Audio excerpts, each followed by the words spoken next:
Assalamualaikum warahmatullahi wabarakatuh. Nama saya Siti Nadia Oktarija, NIM 66 dari Pendidikan Fisika 2B. Di sini saya akan menjelaskan sedikit tentang hukum Kirchhoff. Hukum Kirchhoff yaitu dua persamaan yang berhubungan dengan arus dan beda potensial dalam rangkaian listrik. Saya akan menjelaskan tentang dua hukum Kirchhoff. Yang pertama yaitu hukum 1 Kirchhoff. Hukum 1 Kirchhoff dikenal sebagai hukum percabangan karena hukum ini memenuhi kekekalan muatan. Hukum ini diperlukan untuk rangkaian listrik yang mengandung titik-titik percabangan ketika arus mulai terbagi. Hukum 1 Kirchhoff menyatakan bahwa jumlah arus listrik yang masuk melalui titik percabangan dalam suatu rangkaian listrik sama dengan jumlah arus yang keluar melalui titik percabangan tersebut. Contohnya kayak gini. Jumlah arus yang masuk sama dengan jumlah arus keluar. Ini contoh lain dari hukum 1 Kirchhoff selain yang tadi. Di sini ada I1, I2, I3, dan I4. Di sini diketahui I2 dan I3 yaitu jumlah arus yang masuk. I1 dan I4 yaitu jumlah arus yang keluar. Karena hukum Kirchhoff 1 itu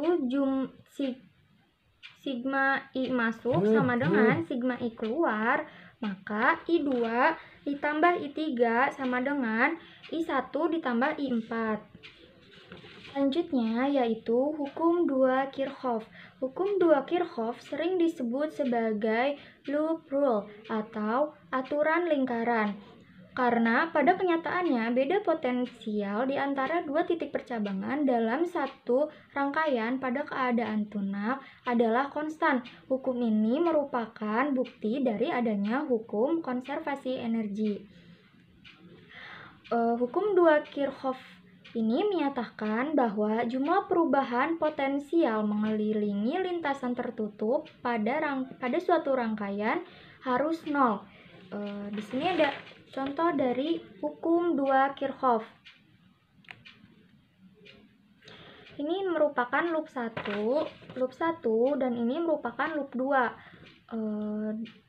Dari gambar ini terdapat 3 buah hambatan, 2 buah titik, dan 2 buah loop. Nah, untuk yang pertama, mencari titik A dan titik B itu menggunakan hukum 1 Kirchhoff. Selanjutnya baru menggunakan hukum 2 Kirchhoff dengan dicari mulai dari loop yang pertama lalu loop yang kedua.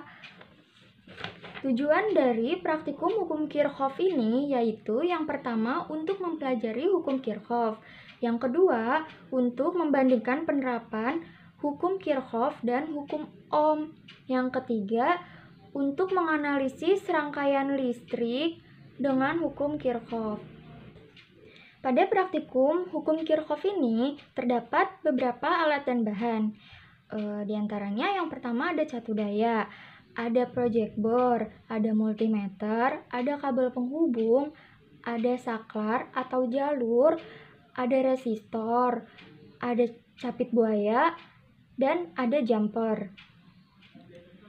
Dalam praktikum hukum Kirchhoff ini terdapat beberapa langkah percobaan. Yang pertama yaitu menyiapkan alat dan bahan yang dibutuhkan, lalu merangkai alat dan bahan tersebut untuk menjadi sebuah rangkaian seperti pada skema berikut ini. Yang kedua yaitu menentukan besar tegangan E yang akan digunakan. Yang ketiga yaitu mencatat arus yang melalui setiap resistor. Yang keempat mengulangi langkah ketiga dengan mengganti atau membolak polaritas E1 dan E2.